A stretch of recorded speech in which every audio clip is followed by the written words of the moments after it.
I think I'm broadcasting now. I am broadcasting. Yes. Um, so, funny story. Justin is getting the Twitch chat working, and I just went through a whole spiel about what I'm doing today on the stream, the D&D stream, but I wasn't broadcasting because I'm super smart. But hopefully the microphone is working now, and you can hear me and what's going on.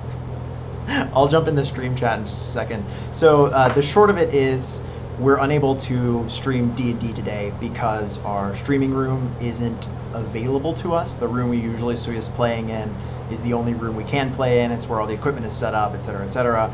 We don't have another good space for it. So we won't be playing D&D. That said, we're still doing a stream about playing D&D today. I will be here on the stream. I'll be playing, not playing anything. I'll be talking about how I am adapting the campaign module, so which is a pre-made book that you can buy in stores, pre-made adventure, to the characters that we have for it. I'll be talking about the planning that I'm doing, how I'm changing the characters available, how I'm making it really fit who our players are and what their play styles are like. And so if you are concerned about spoilers, concerned about watching the story as it unfolds and not knowing anything that's coming up, you probably want to skip this one.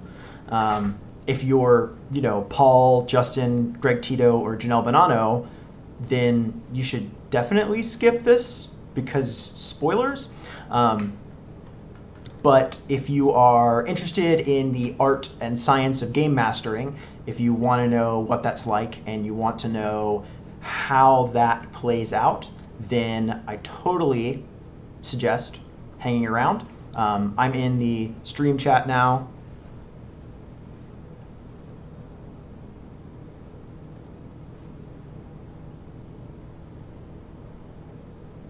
Telling Paul to get out of the stream chat. I ran Justin out of the room. Justin's not in the room anymore.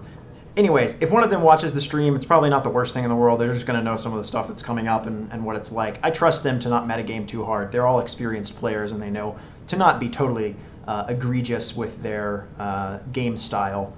But that said, it's going to be a thing.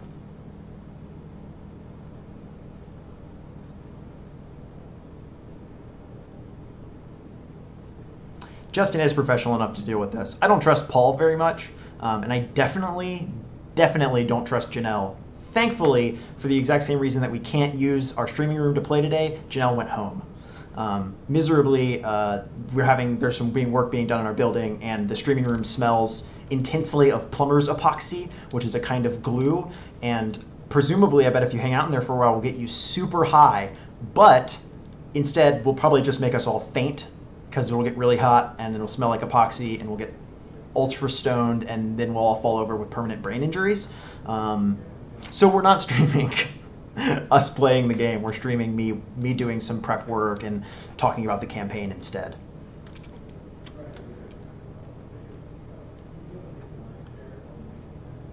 So from now on, the stream chat Escapist will be me chatting. And we'll be able to, I'll be able to handle moderation and stuff. So I have a super terrible low res image of the map, as you can see, pulled up. You can see right here, hopefully, I'm indicating our, there in the center is Greenest, which is the town that was under attack a few sessions ago as we played through the first chunk of the module. Somewhere down to the south and east of that would be the Bandit encampment. Actually, now we've discovered a Cult of the Dragon outpost of some kind. Yeah, I have definitely used online clients. I've played with Roll20. I played with Fantasy Grounds back when Fantasy Grounds first came out. I think that would have been circa 2005 or 2006, and I liked it, but I haven't used it since they did their big 2.0 upgrade to Fantasy Grounds 2 or whatever they called it. I've also played with Map Tools, which is the really great free software. It's a little bit of a CAD program, so it takes some knowledge to use, but it's excellent. I've used a little bit of D20 Pro, but not extensively, and I did see their new features in their new Kickstarter for D20 Pro, which are super cool. I have considered integrating some digital elements into what we've been doing, but it has been a lot of fun to just run it theater of the mind, so I haven't really looked too heavily into it. Okay, so I'm gonna grab some of our books real quick. Also, I brought little dragons to play with, because dragons. You guys don't know this about me because we play Theater of the Mind, but I am obsessed with miniatures. I collect the hell out of them. I have tons of them. It's basically what I spend my disposable income on besides D&D is minis. Minis all the time.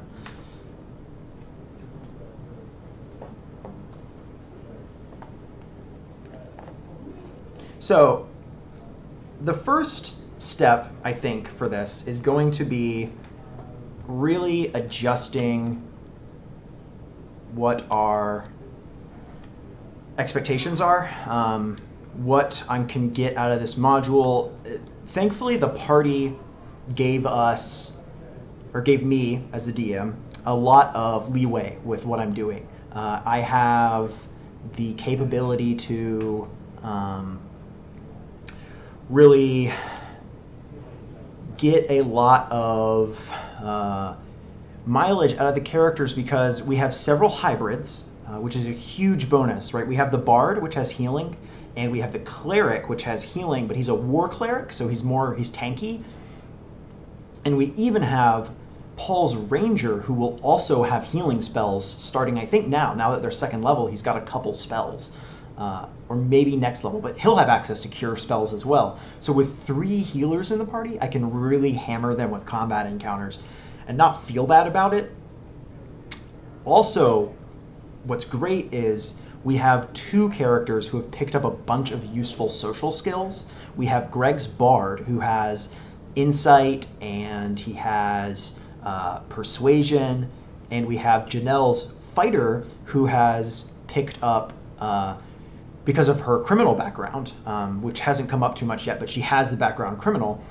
She has the ability to sneak, and she has the ability to deceive. I think she has deception and sneak, and I think she has insight even, which I know Greg has as well. So all that is going to be a huge benefit to us.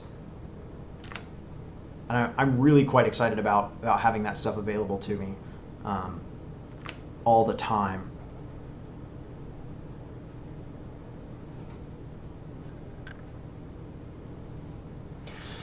So I guess the other major concern when adapting something like this is that we won't have a good and fun experience with a pre-made module. I think a lot of people look down on pre-mades because they think, well, that's not going to be customized to who my friends are. Whereas I think of that as a pre-made as, wow, look at all this great material for me to build a house with. When you are making your own campaign, you have to pour the foundation, you have to know who the people going to live in the house, your players are. I'm going to extend this metaphor all the way, by the way. You have to plumb the house, you have to wire the house, you have to build the frame, you have to put in all the doors, you have to paint all the rooms, you have to do the carpet. Whereas when you have a pre-made campaign, there's a house already there for the people to live in. All you have to do is get in and knock down some walls, or change one of the change the tiles around, switch out some light fixtures, lay out some rugs, and put in a bit of furniture. And then when your players walk into it, they're like, wow, look at this great house that someone made just for us. It's customized to everything we like to do. And that's what I aim to do every time I run a pre-made campaign. I try and make it look like my version of that pre-made campaign. And that's one of the reasons that I am really interested in adapting Tyranny to our uses. Why I really want to make it incredible. So let me make the map bigger here. There we go. Center it a little better. Put it right beside Time At's face.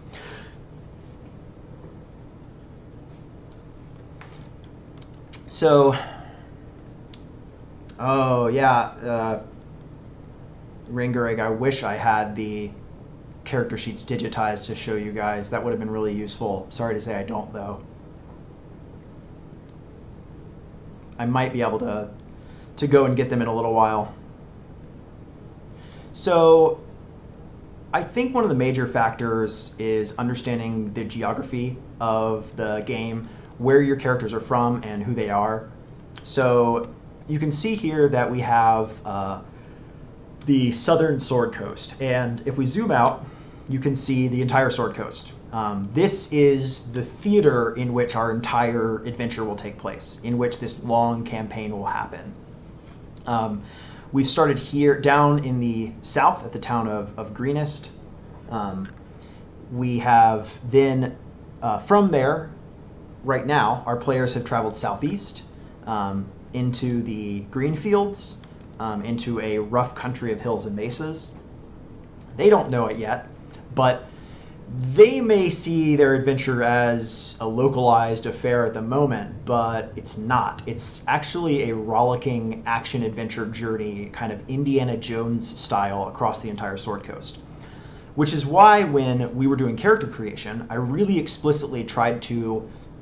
I gave them the really obvious adventure seeds, right? I gave them the, like, you know this guy, and he lives in Greenest, and you're going to try and go to see him because in the case of Justin, he knows something, he's a foremost authority on dragons. Or in the case of Janelle's character, he has an offer that'll get you out of your life of crime. Or in the case of Greg Tito's character, he is an expert on the region, and he'll be able to help you with stuff. So we've got this this kind of hook, this local hook, but if you noticed, I was giving a kind of broader view for a lot of people. Like, we made Greg Tito's character be from Baldur's Gate, which is a major city in the Sword Coast. It's right over here, where it's a trade hub, so it's sort of inevitable. We're gonna get there, we're gonna get to Baldur's Gate. It's gonna be really useful for us. We also have Justin's character, who has this element of his backstory where he was a mercenary and he fought with a company of mercenaries that was devastated by an attack bolstered by dragons. So that's why he has this hatred for dragons. He wants to hunt them down and kill them. He doesn't trust them, doesn't like anything about them. So if you notice, when I was talking to Justin, I was like, yeah, you have now... the remnants of your mercenary band have scattered up and down the Sword Coast to try to rebuild your company, to try and recruit new guys, to train, to send out into the world. And so I was like, yeah, you've got contacts in Baldur's Gate, and in Waterdeep, and in Neverwinter, all the big city areas where you would have these easy sources of recruitment of free people.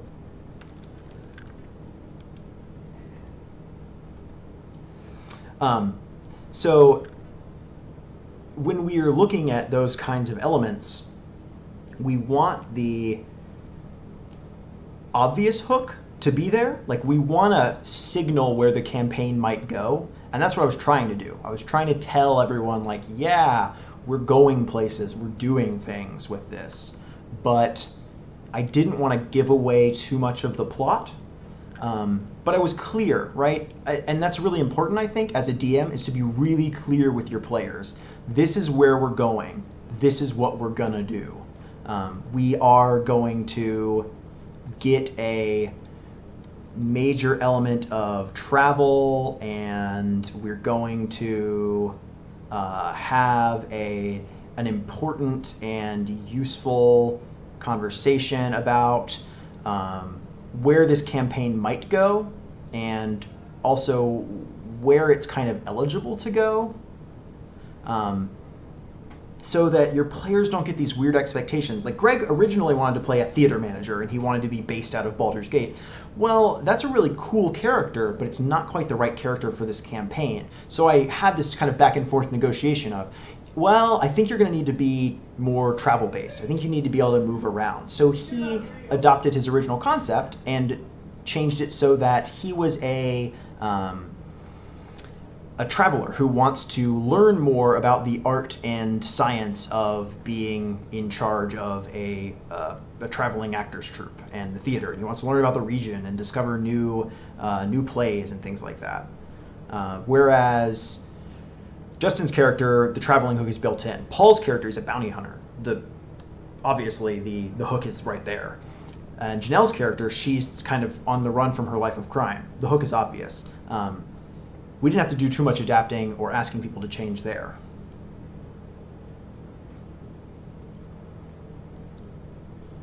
Let me see if I can grab, real quick, this Word document. So, I think we're going to do some work on this Word doc real quick. Move it around.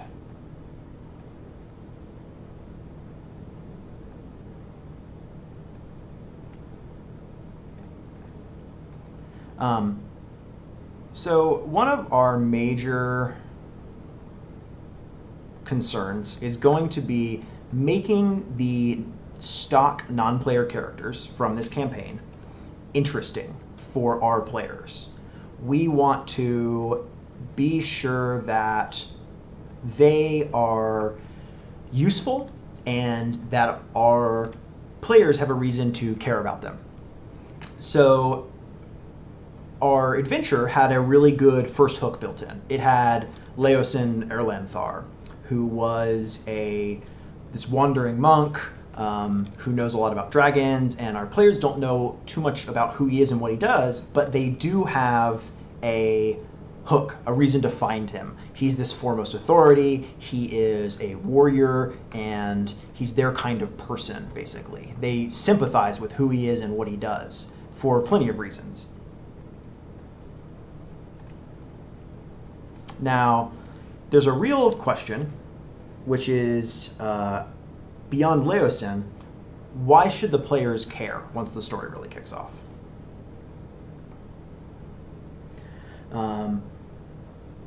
So there's this, to me at least, idea that your players won't care unless you make them care. And I think if that's true of your group, maybe you're playing with the wrong people or you're playing the wrong kind of game. Those aren't the kinds of issues that your players actually want to deal with in a game, and therefore they're just kind of screwing around.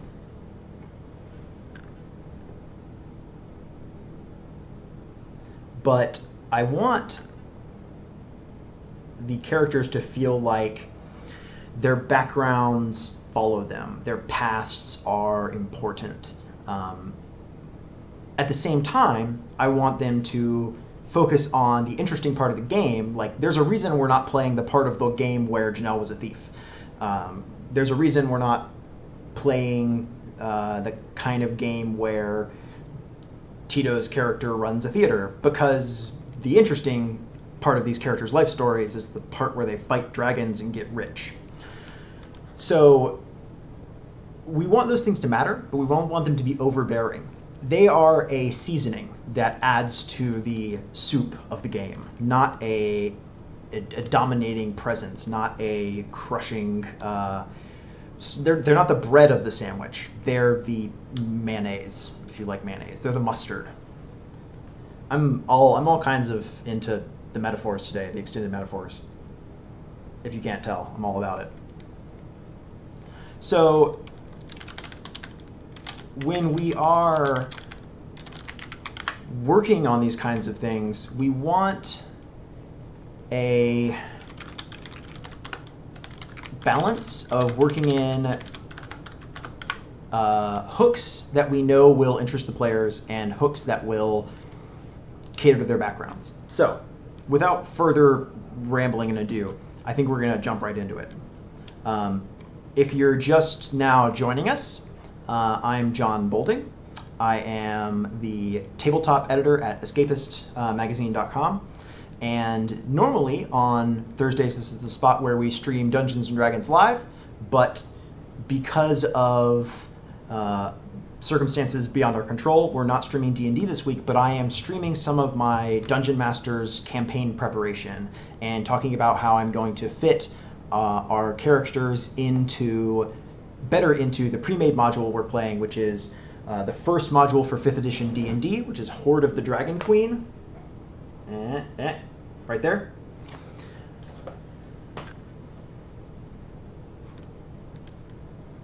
So we want.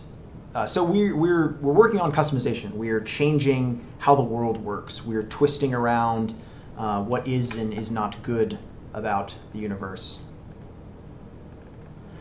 of the pre-made module and making it into a unique experience that only our players can have.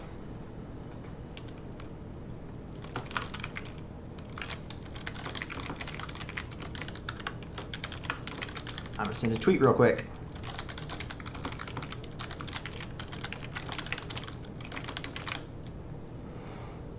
So, all right.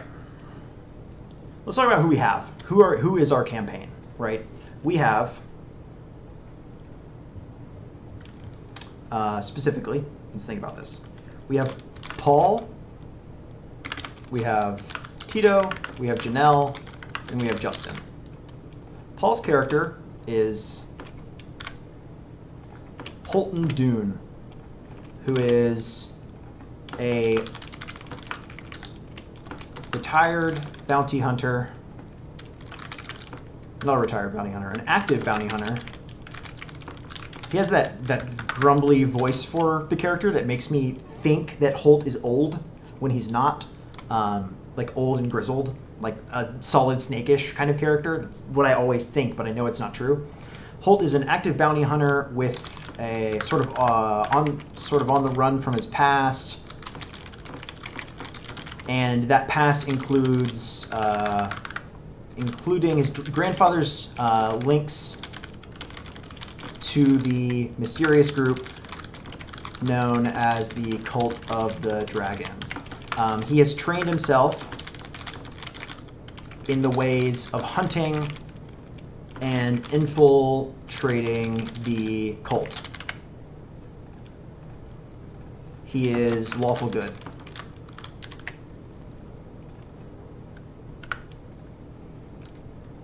We have Greg's character, who is a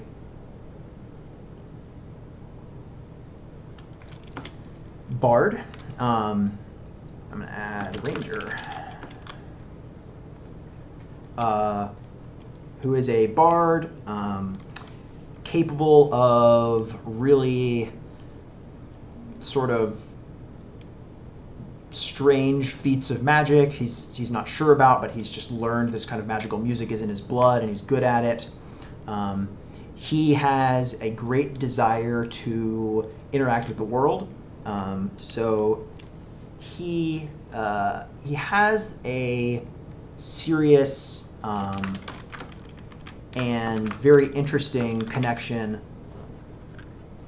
to one of our primary NPCs, Leosin Erlanthar.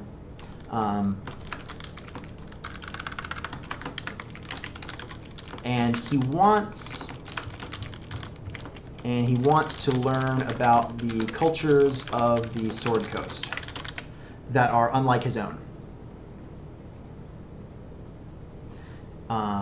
He's very much a man's man of a performer who is capable of stage fighting and things like that. But he has a civilized side that really makes him feel beholden, and he wants to help other people.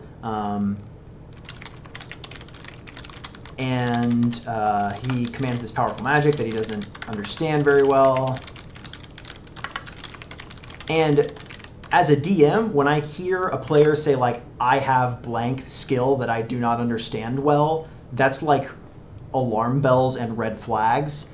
That player wants you to define that for them. They want you to bring that up again. They want you to make that happen. So that is just like a flag. We know that that has to come up in the adventure. We need to add that. If there's not an opportunity for that to happen built into the module, we need to add it because it needs to happen. It's clear that Greg is interested in this aspect of mysterious magic.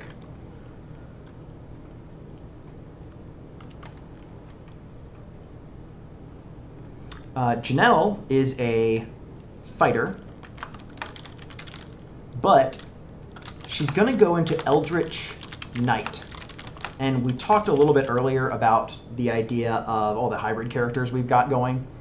And that's going to be a huge useful factor for us in terms of encounter design. But it's also going to be a really, really good hook for us in terms of the variety of weird situations we can put the players into and not have them notice. That we're kind of shoehorning in all these disparate D&D elements on them, which I really like. It's kind of mean, but it's also kind of awesome. Like, we can just sort of drop stuff on them and it'll feel natural.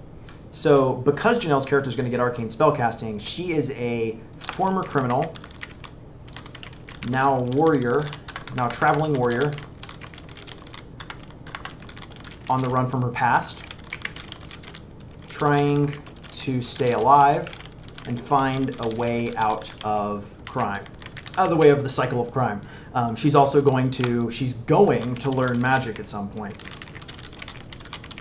and soon. She's going to uncover that training, I think, next level. So she needs a magical mentor of some kind. That's definitely an easy cue that's built into the class. I love to look for story cues that have been built into how a D&D class operates in the rules and in the world. And you can always do this by just looking ahead a few levels and being like, oh, cool, my barbarian's going to learn to, my barbarian player character is going to learn to frenzy next level. Well, all I need to do is this level, give him a free frenzy at some point, like when they're fighting the boss or something, be like, you go into a frenzy. Use the frenzy rules right now. And the barbarian will be like, what do you mean? What? I don't have that power yet. And you're like, well, it's happening to you. You're going from your battle rage into a frenzy. And that way, that kind of cool thing, it's earned, right? Because you as the DM gave it to them for a reason, and it makes it feel like their character progression is an interesting part of the world, and it's built into how the universe operates. At the same time, Janelle gave us another excellent hook, which is that she is on the run from her past and she's a former thief. That means that people could recognize her and know, like, hey, you're the person who stole my horse. And people could also come after her for things she's done in the past, as well as for crimes or to get her back into the life.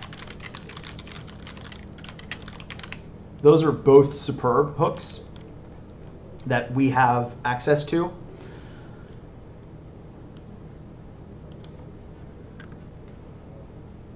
Let's see.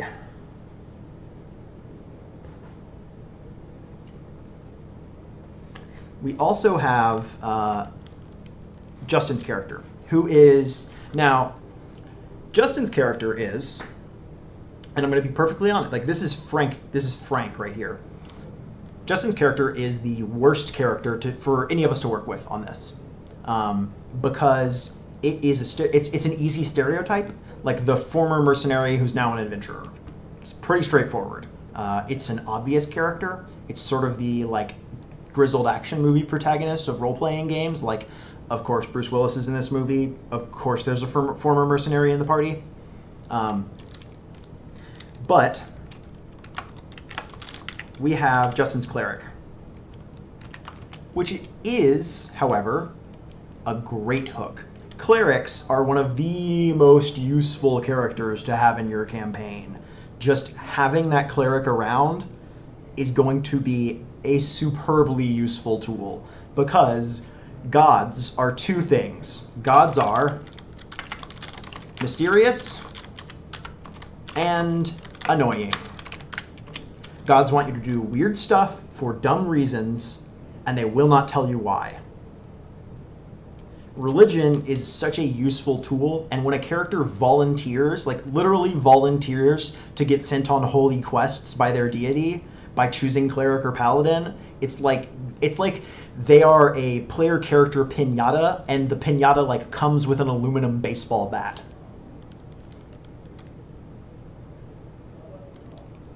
Which I can't complain about. Like, are you joking? That's superb. He's also a former mercenary who is well-traveled and has contacts up and down the Sword Coast, which is our main setting. His contacts are trying to rebuild their world, their company, after being obliterated by a force of mysterious dragon-led enemies. He is gruesomely scarred by that encounter and has an intense hatred of dragons because of it. Since our adventure prominently features dragons, that factor right there, that he hates dragons, is so useful for us. Now, those are our characters. There are some obvious hooks in here, so I'm going to outline the hooks real quick for us. So Paul's big hook is his grandfather's links to the Cult of the Dragon. Let me know if that red is too extreme. Tito doesn't have good hooks to the story, but he has this powerful magic hook that needs to be exploited, and he is connected to Leosin or Lanthar. Janelle's character is a former criminal. She's going to learn magic.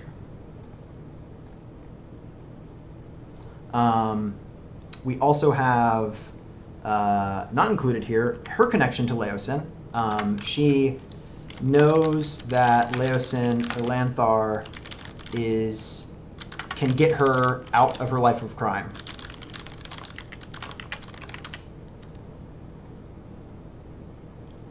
Right. So we finally got Justin's character, the cleric, who is a worshiper of a powerful god. He worships Tempest, god of war, who, as you can imagine, is always interested in his thing going on. He's a former mercenary who's well known, and he has an intense hatred of dragons. So you can guess that getting Justin's character involved in fighting the Cult of the Dragon is not going to be hard. But it's still got to come up in a meaningful way in the game. However, we have a really interesting, I guess,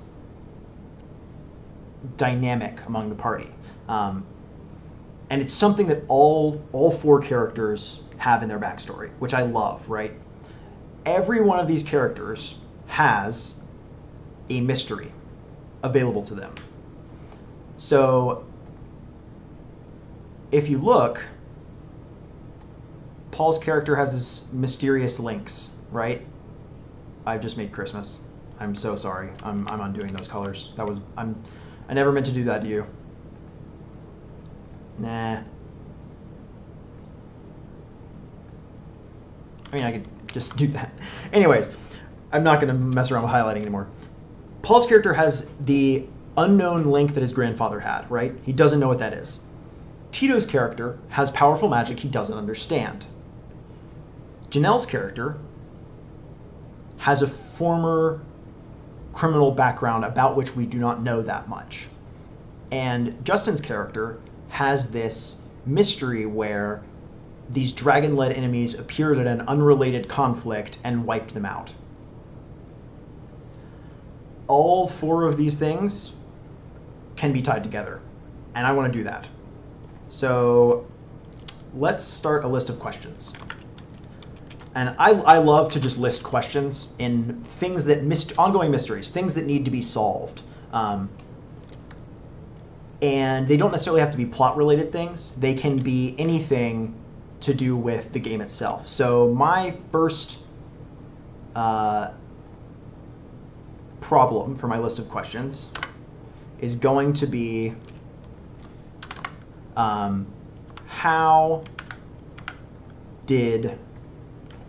how are all of the characters' background mysteries related? And I just realized something. Greg Tito's character's mother was an elvish diva, a famous performer. So, but she abandoned him.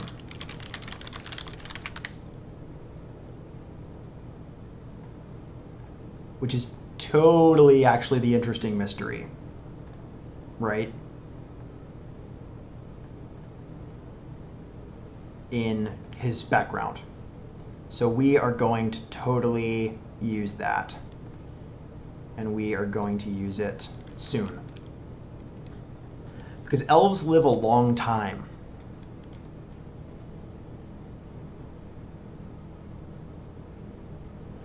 So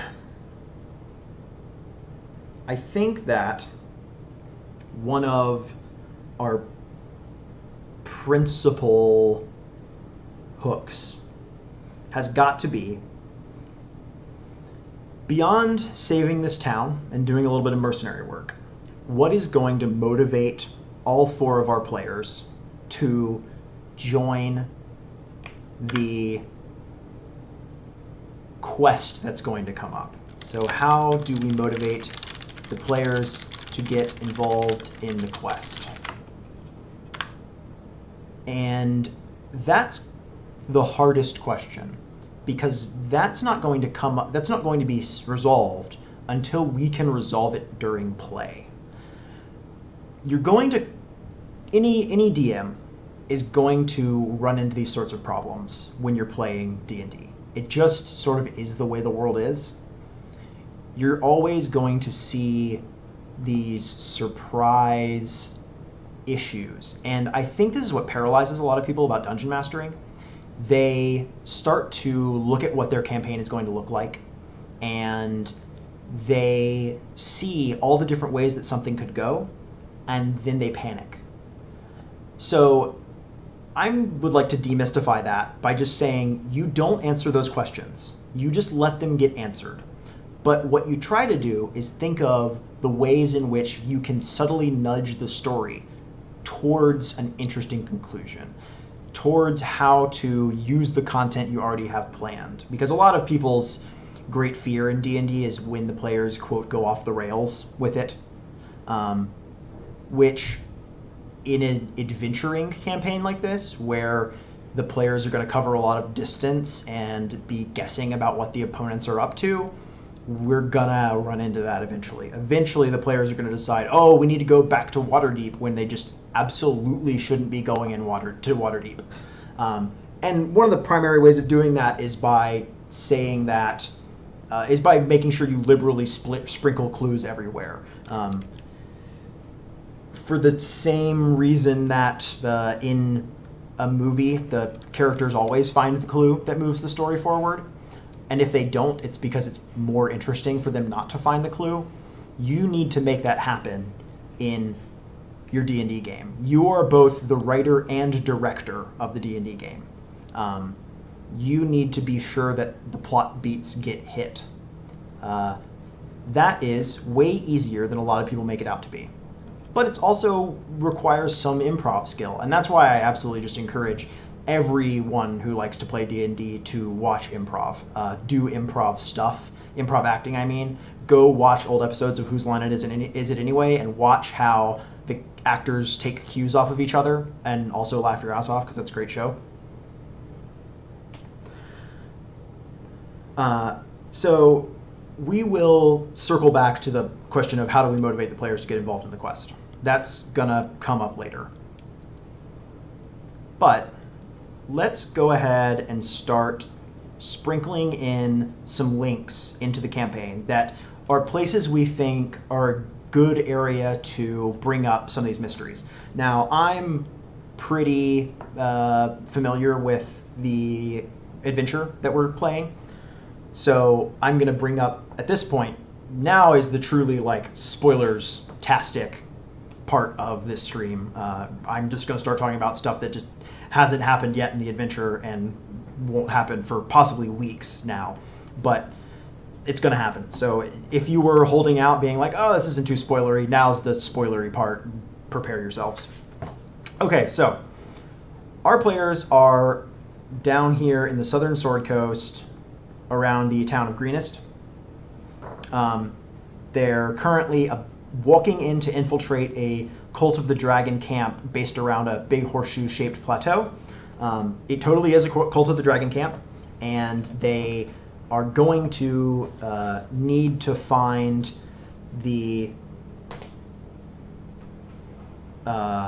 monk they were sent there to find, Leosin or Lanthar, who, now the spoilers begin, is there, totally. He's there as a prisoner. Since we have 3 characters who are hugely hooked into Leosin, and they've all been paid to find Leosin, or not paid to find Leosin, they've been paid to infiltrate the camp, that's going to be easy. They're going to get in there probably, and they're, unless they screw up pretty badly, they're going to find him, tied up on a post, being whipped.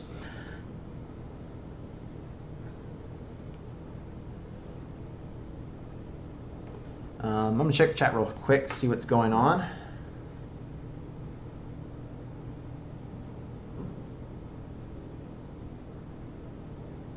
Cool stuff is going on. Oh, yeah. Oh, cool. Congratulations on playing your first game, guy who played your first game. That's really happy.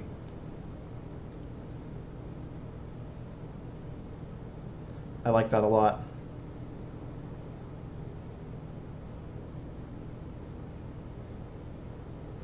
Okay.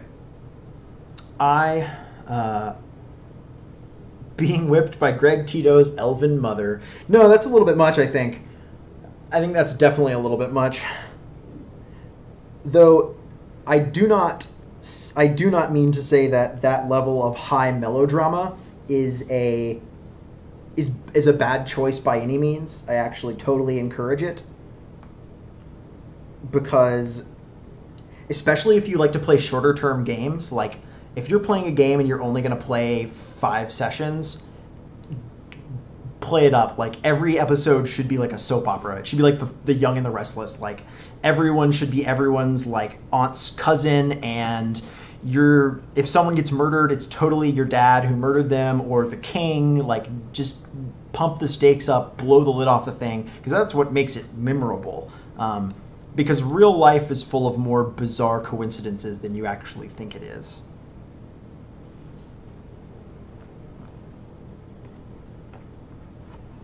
So, we know our immediate hook. What the players don't know at this point is that Leosin, or Lanthar, is the leader of a local cell of a Forgotten Realms organization known as the Harpers. The Harpers are wandering do-gooders who attempt to prevent evil by manipulating things behind the scenes, by stopping bad things from happening. That's their whole MO. They want the world to be a safe place, and they don't want the people who run the world and live in the world to ever have to have known that the bad things were going to happen to them, right? Thankfully, we have this hook, right? Janelle's character totally needs Leosin's help. Leosin's out for Janelle's character is going to be an invitation to join the Harpers.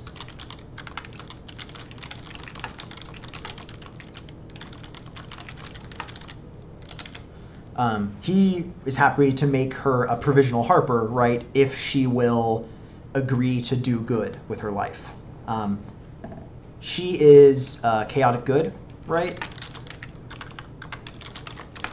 So we'll be able to use that as a kind of lever to lean on her to accept that offer.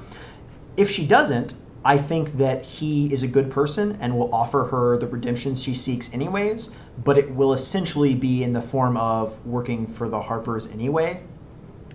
That's really straightforward and in the immediate term. I think also that, and I'm gonna point out when some of this stuff's gonna happen in the adventure. That'll happen during part 3, which won't mean anything to you guys, but is useful notes for me because I've got the adventure divided into episodes, basically, the way arcs of what will play out. I think that she's going to have to learn magic, and we need an interesting magical tutor for her. So we either need to twist or invent a character to teach her magic, and we need to do it ASAP. I mean, it needs to happen now. They're going to get 500 or 600 more experience points and be level 3 and be able to learn magic. So we need that character, and we need them to be interesting.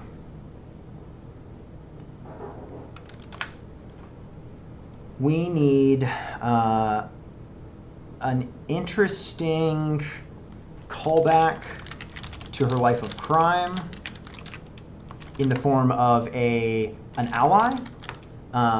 We want one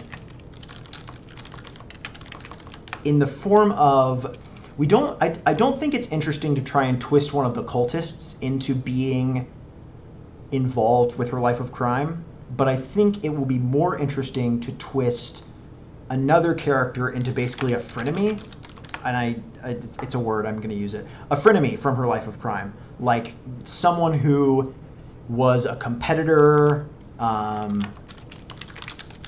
or a sometimes ally, or who would like to arrest her, but wouldn't. So like some kind of inspector or detective or watch captain, something like that.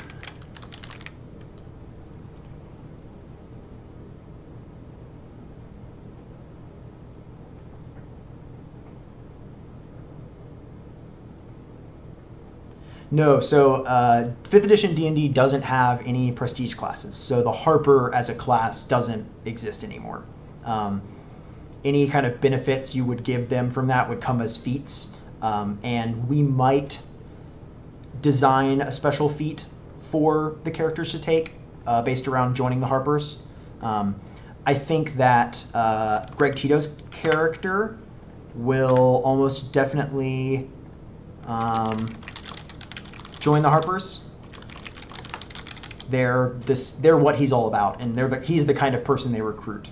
I think that Holt might be a good Harper, but I'm not going to push that. I'm going to let Paul come to that conclusion. I think I don't think Leosin will be like, you make a great Harper right away.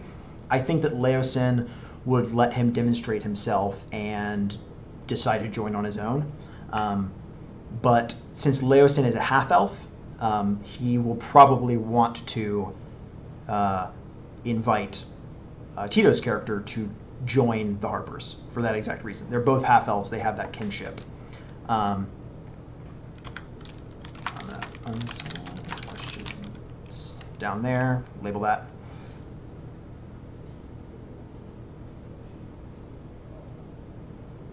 I think that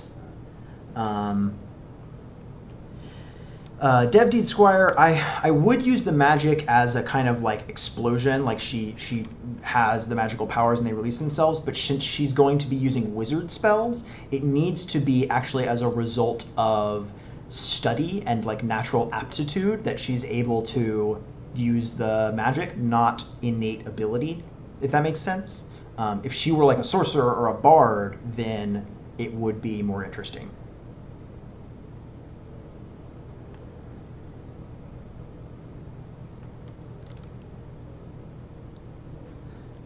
Let's see.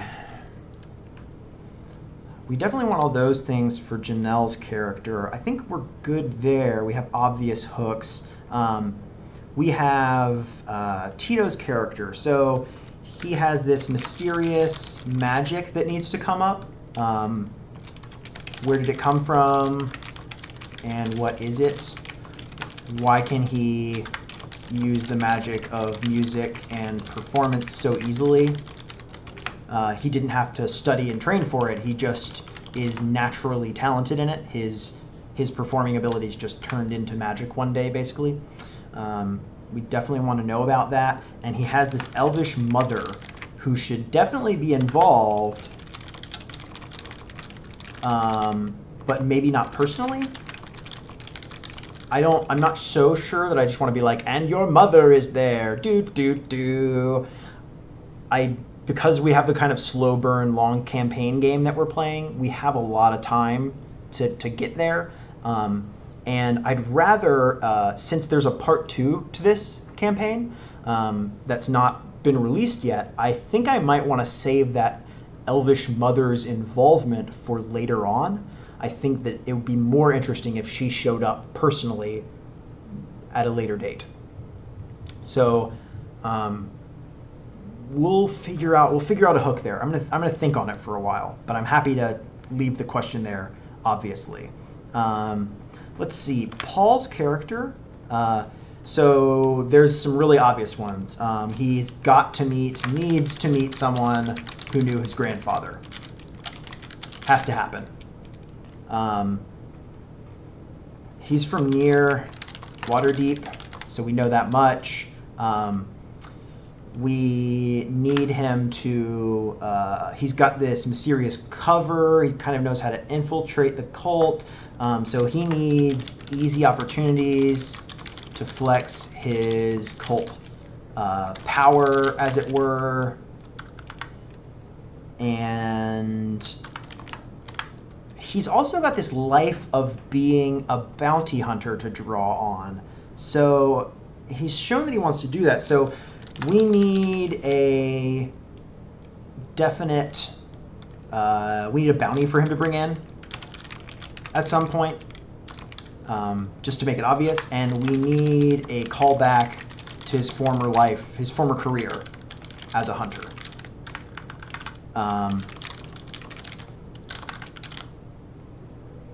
We definitely want to use that in the game.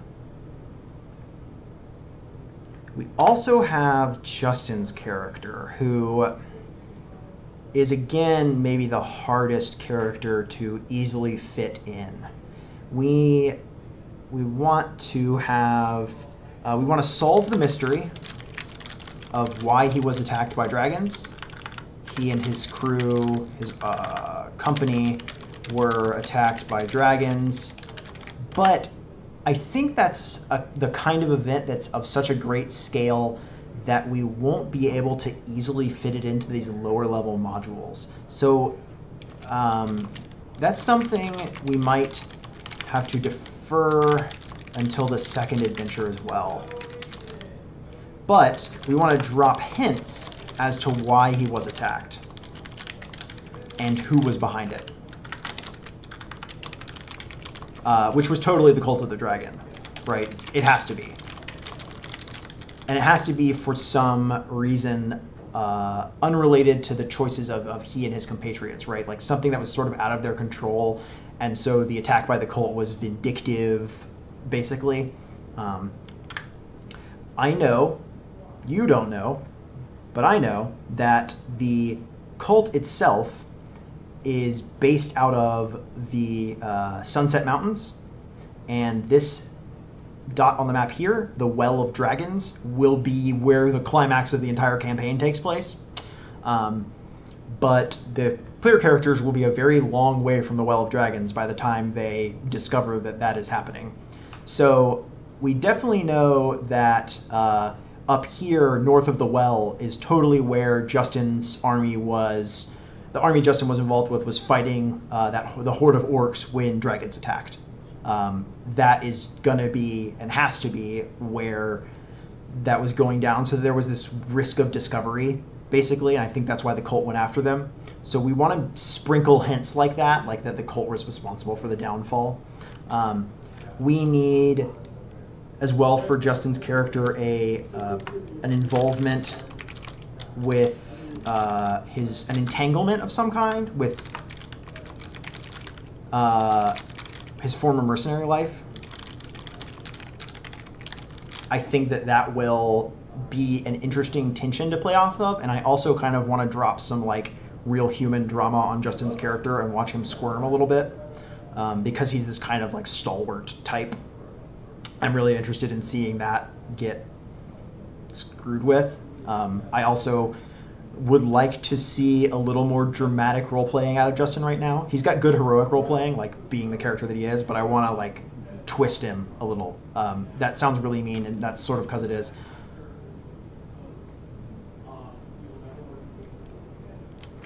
But that's fine. No one matters. No one minds. I also want to do a callback to his mercenary life in the form of easy allies and companions. If the players need to hire warriors or something like that, it obviously has to be Justin's former friends. There's no contest there, right? Like anyone they work with needs to show up. And I'd like to, so as you can see, I like to have 4 hooks for everything. I don't have 4 hooks for Tito, and at the moment I have 4 hooks for Justin, and I also definitely have a 5th. So I'm going to say yes, definitely the solving of the mystery of he was attacked, which I see a good suggestion in the chat that it was a test of loyalty for the cult, the new cult leadership, because as the players will discover over the course of the adventure, the Cult of the Dragon has come under new management, basically, and therefore the people running it now are not the people who used to be running it. They have a new goal and a new mission in life compared to what they used to do. However, we're going to cut this. We're going to make a new section. We're going to call it Useful for the Next Adventure Arc. We're going to pop this up, and we're going to drop that in there. And we're also going to say, who is Tito's character? No, we're going to directly involve Tito's character's mothers. And we're going to want her to be, I think, a sympathetic ally character for the players. That's way more interesting than being like, she is evil and now you must kill her. That, I don't think that gets us anywhere. But having this kind of heartfelt meeting show up as sort of a scary thing in the middle of a bad situation would be way more interesting.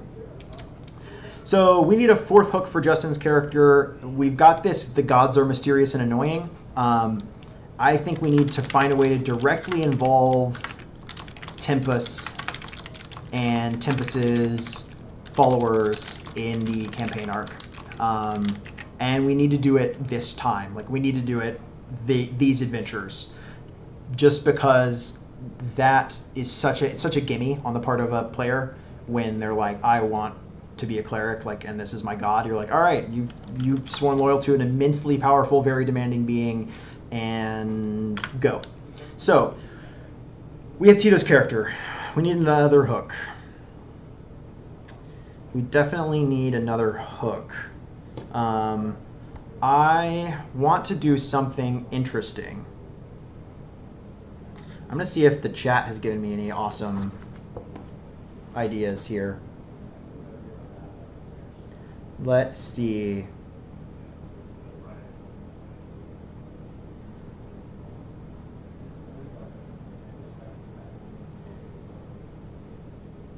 Oh, I like that.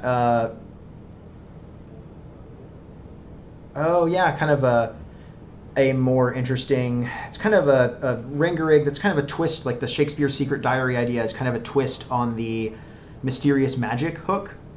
Um, and I think we're gonna say that his elvish ancestry should be involved here, involved there for sure, right? It's got to be. Um, but I want a fourth hook.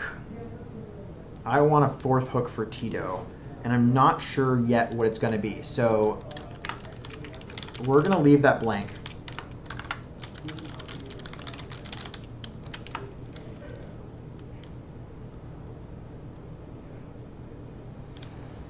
I think that is where we're going to go with it. All right, so I want to start answering some of these. He's definitely going to get this invitation to join the Harpers here in part 2 or part 3 of the adventure after they've saved Leosin.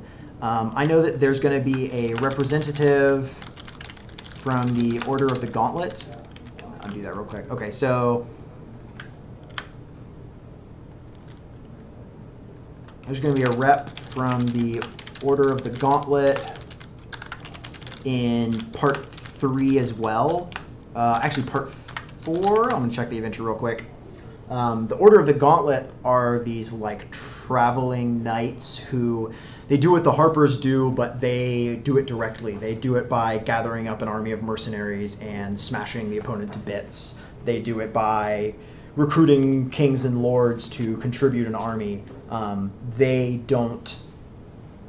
not, at least not interested in doing it kind of in the shadows the way the Harpers are. So I know that in part 4, Justin's character, who's really appropriate for it, is going to get the invitation to join the Order of the Gauntlet from Anthar Froom, who is going to be this knight who's an ally of Leosin, because the Cult of the Dragon threat, as our characters will quickly learn, is going to be so pervasive that they will see people who don't normally ally with each other working together, or at least at the same purpose, if not directly together, against the Cult of the Dragon. And that is where I think we're going to bring in Janelle's Life of Crime, because the Zentarim, which are a league of kind of mercenary criminals who, not criminals per se, kind of mercenaries with very little moral fiber, who are interested in, they're called the Black Brotherhood, and they're interested in taking over as much power in the realms as they can. And now their current incarnation is a mercenary company. I think that there should be a Zentarim spy or something like that. And I know there's a character later in the adventure who the players can discover working sort of alongside them, but also at kind of cross purposes that the players won't necessarily agree with. So I think I'm going to make that already existing NPC into Janelle's helper, and her name is Jamna Gleamsilver, and she is a female gnome of the Zentarim's Black Network. So, like as the book says here, like the Harpers, the Zentarim too are aware that the Cult of the Dragon is on the move, and they need to know the cult's plans so they can prevent them from interfering with the Zentarim's own plans, plus perhaps take advantage of any plunder possibilities. So we're going to say that's going to be in part. She knew Jamna Gleamsilver while working as a thief, but didn't know, I think, that Jamna was involved with the Zentarim.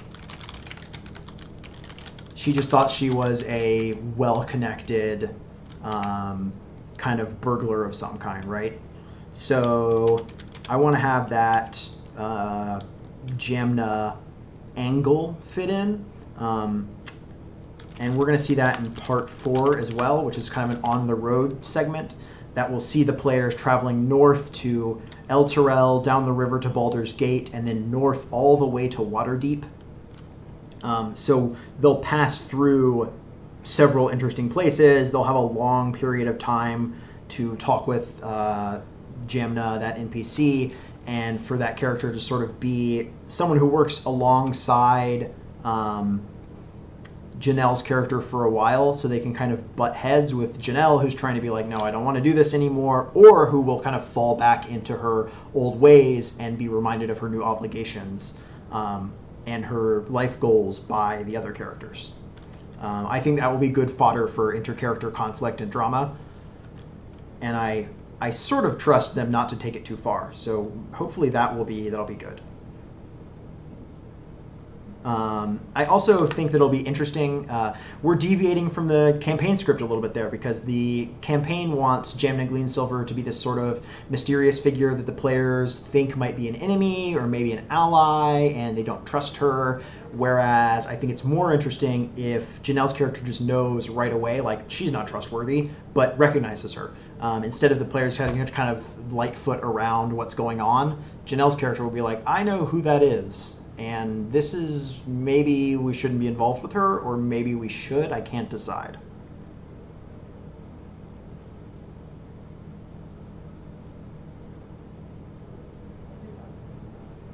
And let's see.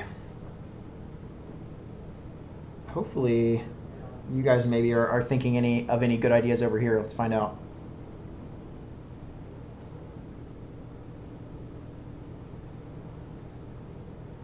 A rival for Tito's character might be interesting, yeah. Yeah, I think that Tito's character's mother is definitely some kind of sorcerer or a heavily magical character, a wizard of some kind, maybe a bard herself, though I'm not sure with that.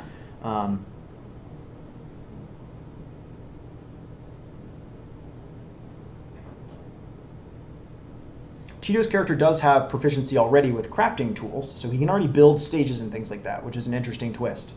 I like the idea of doing a mysterious ally thing for Tito's character, the kind of voice in the head situation. I think maybe it would be interesting if he started like writing plays in his sleep or something like that, or writing poems.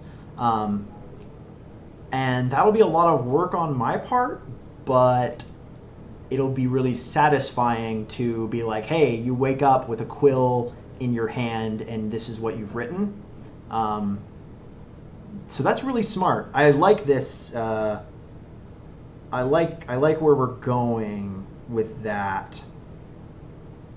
Let's see. I'm not sure who those messages should be from, but maybe it's more interesting if, well, I mean, obviously those messages should be from maybe his mother.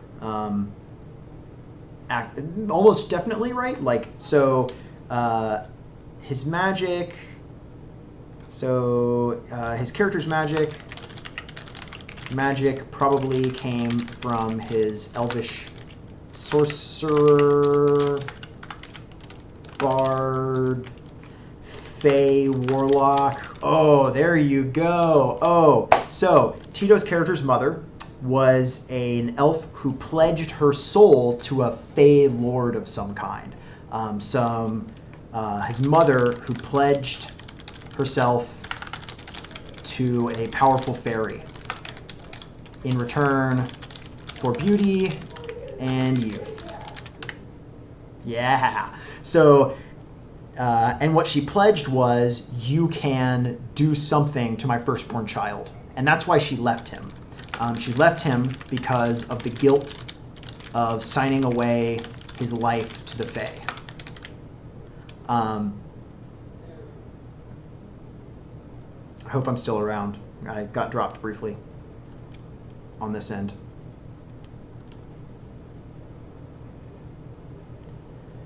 So that's totally what Tito's character, that's where his magic came from. He was given it by a Fey Lord, some kind of lord of song or dance or revelry. So there's this amazing element where he has to deal with, I think, like this attachment to his past to escape. And that's why he can use the magic of music, so performance of spoken word and acting so easily, because he can involve himself with that sort of sorcery, basically. He is unwittingly tapping into the innate power of the fairies when he uses his magical music and his magical performance. I love that. That's a really easy hook. So, and you see how some of these hooks are really directly tied into the campaign, and so they're short. Like this hook of being involved with one of the major NPCs, it's like a sentence, right? It's also from the character's background, and therefore maybe a little less important, whereas this hook is directly tied to the character's class, which is something that comes up in literally every session, and therefore is pretty important, if that makes sense. Hi, Jim. It's nice to see you here. It's been a little while since I introed, so everybody, if you're just joining us, I'm John Bolding. I'm the Escapist's tabletop editor, and normally in this slot every Thursday we stream Dungeons & Dragons 5th edition, but because we didn't have access to our space this week because of maintenance and the smell of epoxy fumes that will get you super high and make you pass out, we are not playing. Instead, I am working through my Dungeon Master's prep for the campaign we're playing and talking about how to involve the characters' backgrounds with the pre-made story that we're using, which is the first adventure for D&D 5th edition, which is the Horde of the Dragon Queen. So our party is a group of heroes fighting against an evil cult called the Cult of the Dragon. I'm not exhausted by you. You haven't harassed me about that review I haven't turned in yet this week. So we have we've got Tito, and so we've just decided that Greg Tito's bard's mother sold something of herself to a powerful fairy, and what she sold away was something involved with Tito's character's life. And that's what makes him so powerful when it comes to his oration and acting, that he can make magic happen. And I like the idea of involving the idea of, I think it's Eris, which is like the Greek passion of the actor. I think that's the love synonym that gets used there, but I wanna hook that sort of thing in. I love that his character definitely has an element of Elizabethan theater, but also of the kind of vocality and direct speech of the ancient Greeks, and I want that hook to be in there. So maybe I'll do some research and figure out something like that. We want him to start getting messages from a mysterious source, which is going to be, I think, the Fairy Lord, making him write in his sleep, involving like lots of sort of strange messages. I think that these will lead him towards, I can use them to lead him towards missed story cues and to get them into trouble, the party into trouble. That's a great hook. So because we're going to have such a pervasive hook that adds an entire mystery layer to the campaign, we need to make sure that Tito's character does not overpower the main story. So I think we're going to nix the idea of doing a fourth hook, and we're going to take an elvish character NPC that's in the adventure later on, way later on actually, and we're going to make her, she's an elf, and she's supposed to be quite old, so I think it would be good if we took that character and made her related to Tito's mother in some way. And her name is Talus the White. This is super spoilers at this point. If you're also just tuning in, I'm about to spoil the crap out of Horde of the Dragon Queen, the first adventure for D&D 5th edition, throughout this whole thing, so be ready for that. We've got Talus the White, who is an elf member of the Old Guard of the Cult of the Dragon, and we're going to use her because her like shtick basically in the adventure is going to be that since she's a member of the Old Guard of the Cult of the Dragon, she doesn't like the new leadership, and she doesn't like the new leadership's plan for the direction of the cult. So she's a sympathetic NPC, though evil, that the players can associate with and get an unlikely ally out of. So we're going to make her, she's naturally going to be, you think that she should be Tito's aunt? I like the idea of it being his mother's sister, and I like the idea of the character of Talus immediately being like, why do I know you? Like, why do you look so familiar, half-elf? Who are you? I've seen you before. And I don't know, depending on Tito's decision to engage with that possible storyline or not, we'll see where that goes. But I like the idea that she's going to say, you know, if that connection is discovered, we're going to need to have her say something like, I haven't seen my sister in years. And I think that should totally just naturally be a lie, though we don't know exactly how we're going to involve the aunt situation at this point. We'll find out. I love the idea of taking this question down here, the how do we motivate the players to get involved in the quest, as soon as that Talus the White factor comes up, though it won't come up until I think part 6. We'll still get a good kind of kick in the pants out of it. I also want this mysterious magic angle to come up in part 4, which is this kind of long traveling part.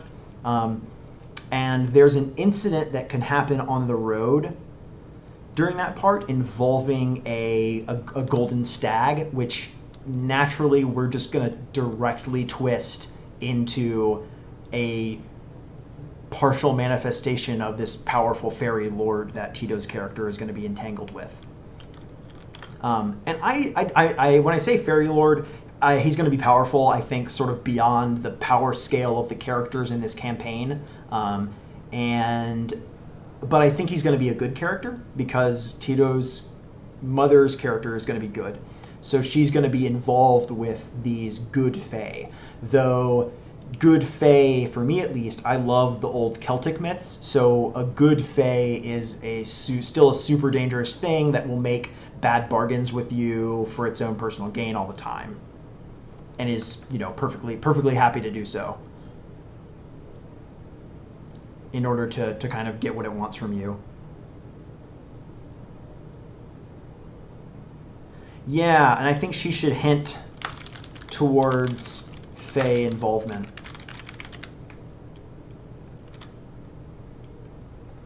And we want to be direct and say she was a fae pact warlock.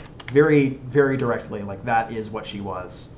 And when she shows up later, she will be involved somehow. So let's see where we are with Paul's character. Needs to meet somebody who knew his grandfather, which there's going to be a cult-controlled way house, and I'm going to go find that. Which part of the campaign that's in? Episode 5. So part 5 of the campaign, and this is actually going to be part 7, where Tito's character is going to be Talos the White. So the smugglers that show up in part 5, the smugglers in the Way House are going to drop hints about involvement with people east of Waterdeep, people near Waterdeep, and that's like a perfect moment for Paul's character to go like an old man. And that's a perfect part for Paul's character to go all Batman and be like, tell me what you know, since he's using a total fucking Batman voice for his character.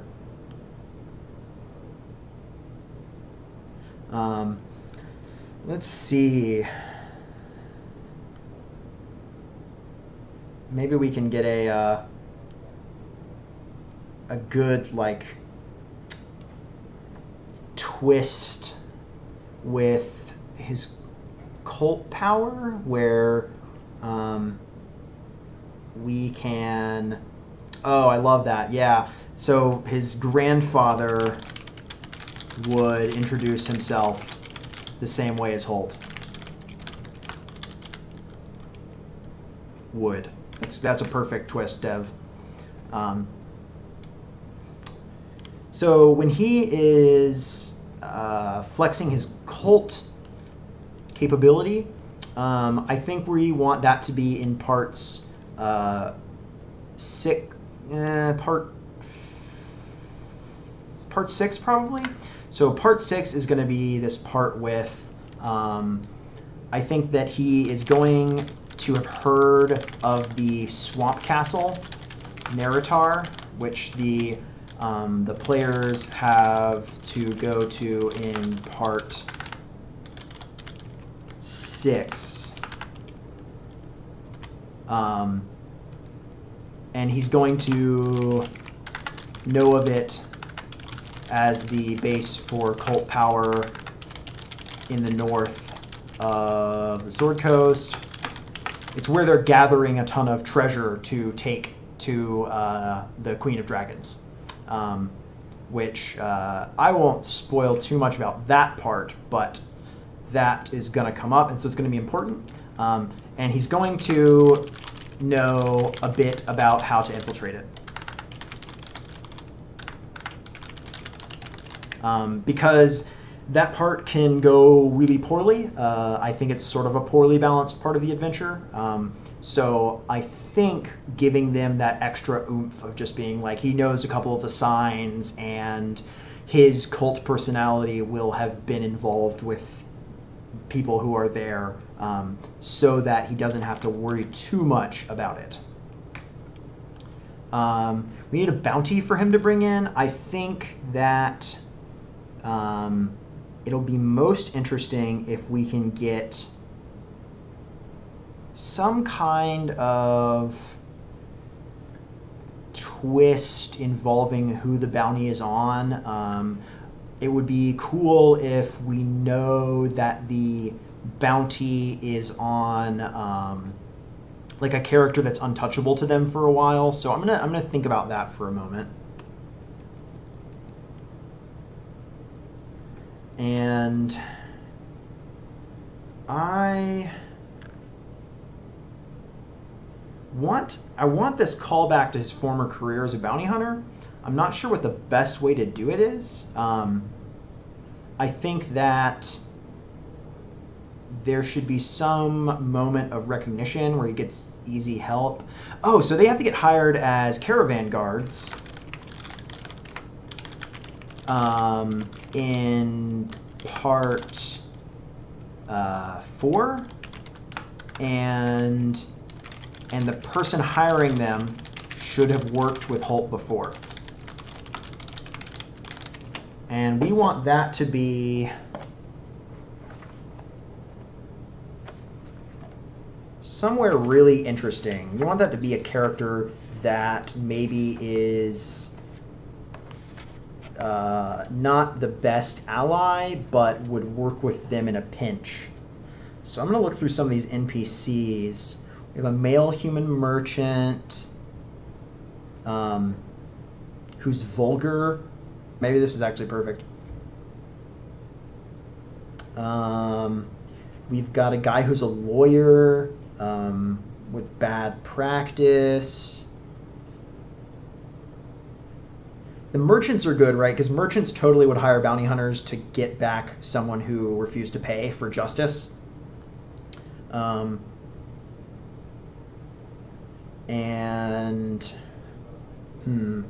don't really want to make it one of the caravan guards because I think that's a little uninteresting. I would like it to be maybe... I like the idea that it's going to kind of be a reluctant ally. I'd like it to be someone who they have to force into helping them to do something. So maybe this character who is a...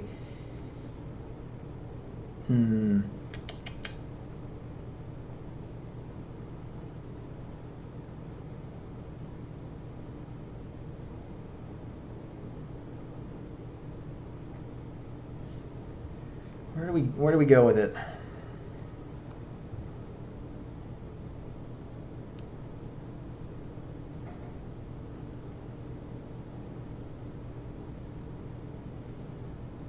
Oh, here we go. This is a great character. All right, so Oin Evenmore, who's a male human merchant. Evenmore is an independent wagon master hauling exotic birds to the lucrative markets in Waterdeep. He is a stubborn, argumentative man with strong opinions about almost everything, but he is generous when it comes to pouring drinks for those who will sit and argue with him endlessly. So Oin Evenmore, that's going to be our guy.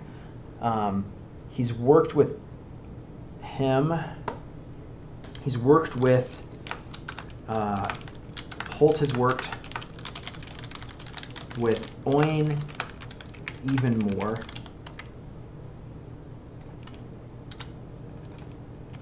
A Waterdeep merchant who's quite argumentative but has a good nature. And that's a flavor association, but it gives them that kind of immediate ally to lean on. Really straightforward and easy.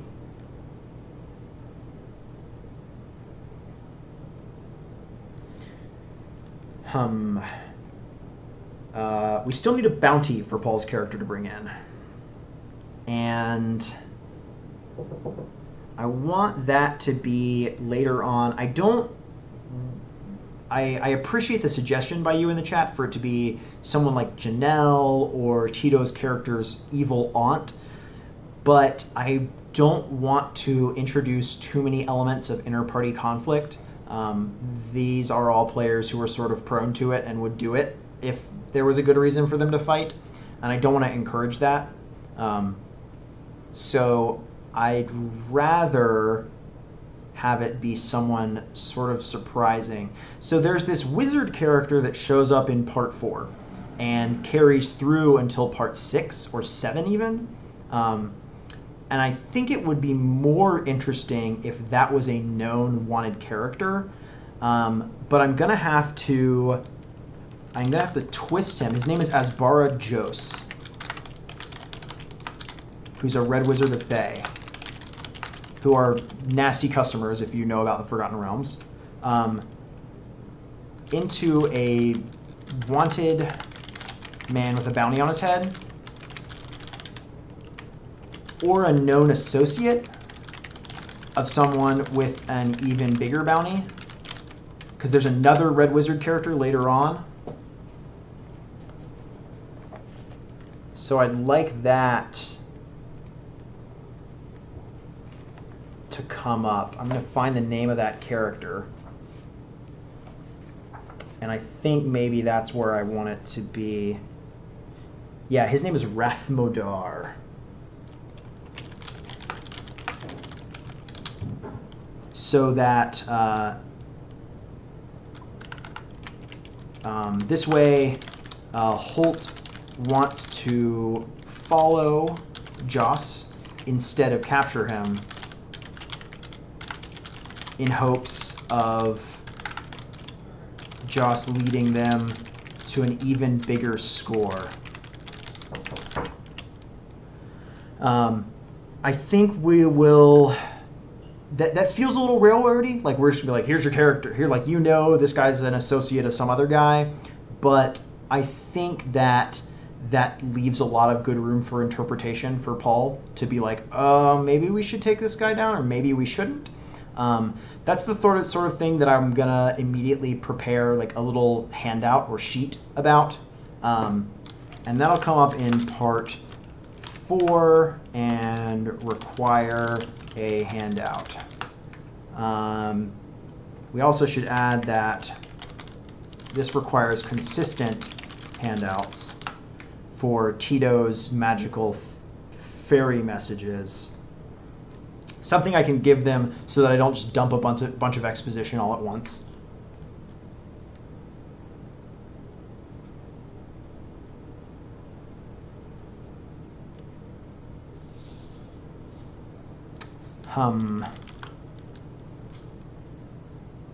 So I like where Paul's character is right now. Right, he's got this immediate involvement in the cult in part 4, which is quite soon, and part 5, which is immediately after that, and some of these part 4 elements carry all the way into part 8,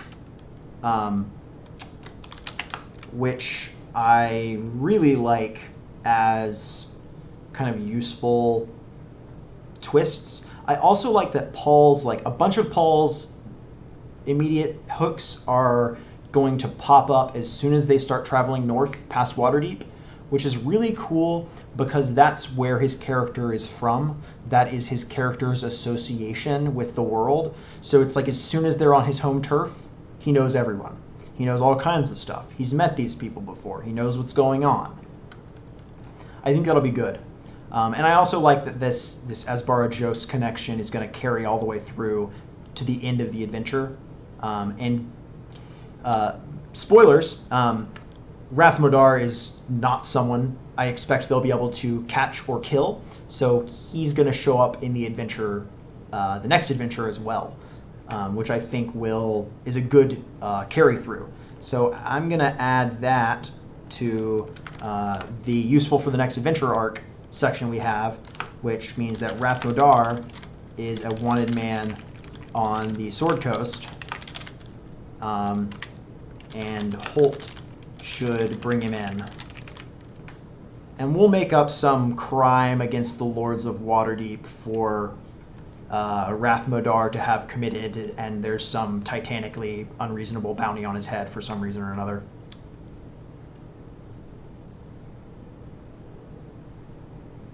I think that will really bring an interesting element into it. So we've got involvement for the Bard. We've got an involvement for the Ranger. So Janelle's character, Heckabee, the fighter. She needs a character soon to teach her magic. I don't have a good NPC for that, so that I can think of that's already involved in the storyline. To that end, I think we need to introduce a Harper's affiliated wizard, or someone like that. I think that Leosin should give her a spell book. I think that, so Leosin will give her a spell book, and soon, and tell her that it would do, it would do well. Here's a little quote. It would be good if you applied your clever mind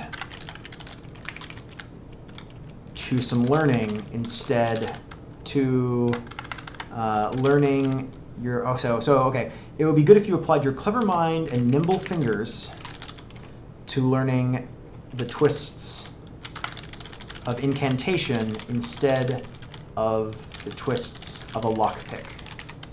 There's a little box text pre-made for you. Read aloud for me to drop into an adventure. I think then we'll add an NPC wizard to the encounter with Anthar, Froome, and Leosin in part 4, where she'll learn a little more about magic. And we can carry that character through a little further, I think.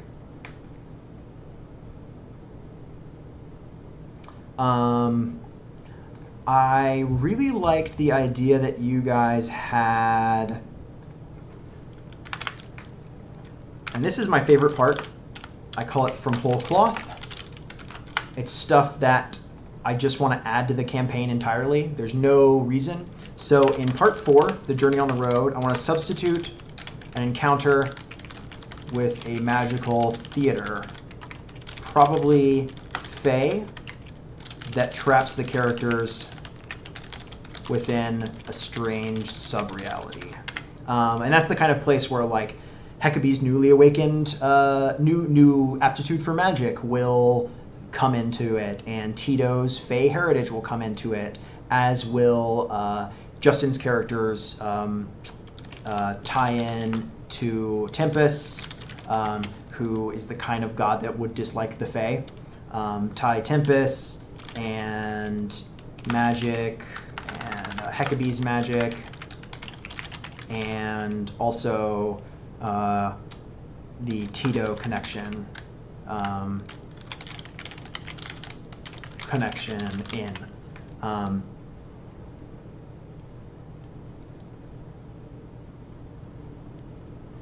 I think you guys should totally create a weird fake spoilers for them, for sure. Okay, so that's a good idea for something that needs to get added. I'm not sure what other things immediately. A callback to Hecabe's Life of Crime. I actually think that this is basically the ally that's going to come up. Jam Glean Silver. That will be sort of more immediately obvious as a bad person. I'd like to find some good reason to get Hecate involved immediately. But I worry that adding another hook to her character will complicate it a bit much. But I'd like to have a more interesting reason to something that's less involved than you were a thief and so you keep running into these thiefy people that you knew. I want something that signifies a big change in who the character is and how the character is played.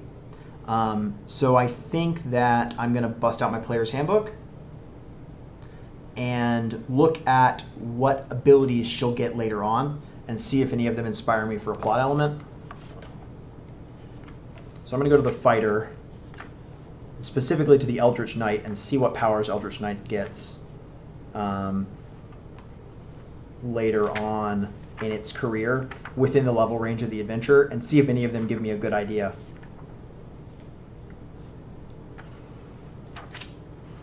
For what would be a good plan for her. So the Eldritch Knight is going to get spellcasting at 3rd level. Not that much. That's good, actually. Not too many good ideas.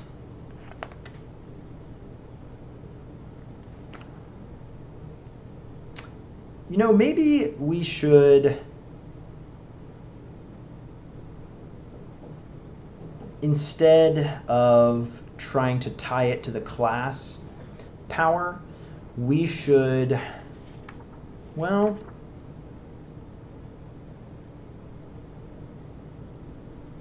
so she's going to get the ability to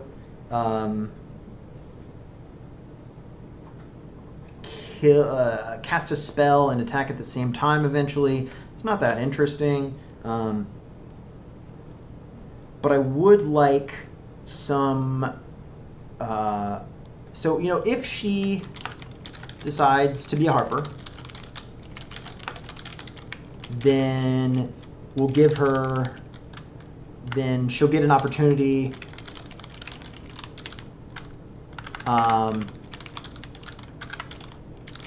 to represent the Harpers, to be a member, to be important. I think we'll also give her a, if not, if she doesn't, I think she'll get an, if she doesn't join the Harpers, I think she'll get an invitation from Froome to join the Gauntlet.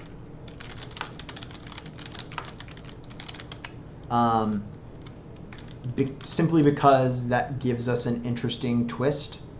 I think that will really put her on even footing with the other characters, because she'll be very directly tied in. She'll become the representative of one of these powerful organizations. She'll have to be the one that steps forward when meeting with allies and be like, I represent this group and we need to make this happen. That would be cool.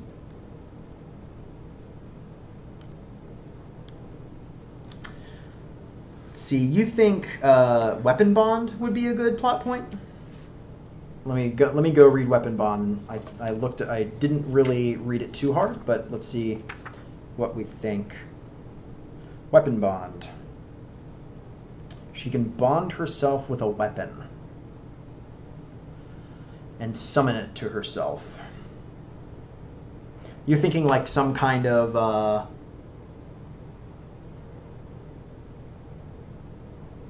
oh, okay, so DevDeed Squire is saying maybe she's pre-bonded with the weapon and it comes with a flashback of her, some kind of defining moment where she decided to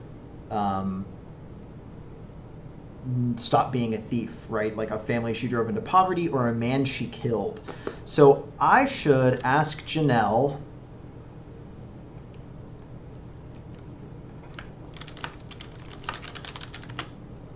that's actually going to come up in part 3. Why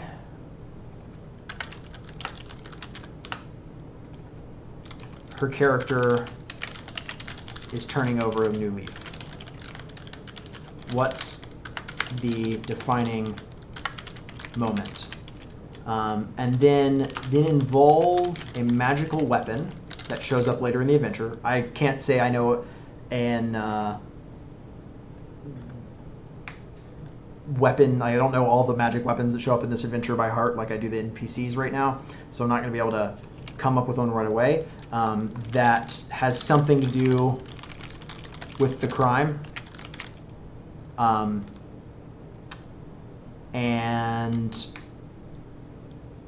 So if it was a murder, it was the reason she killed this person was to steal it.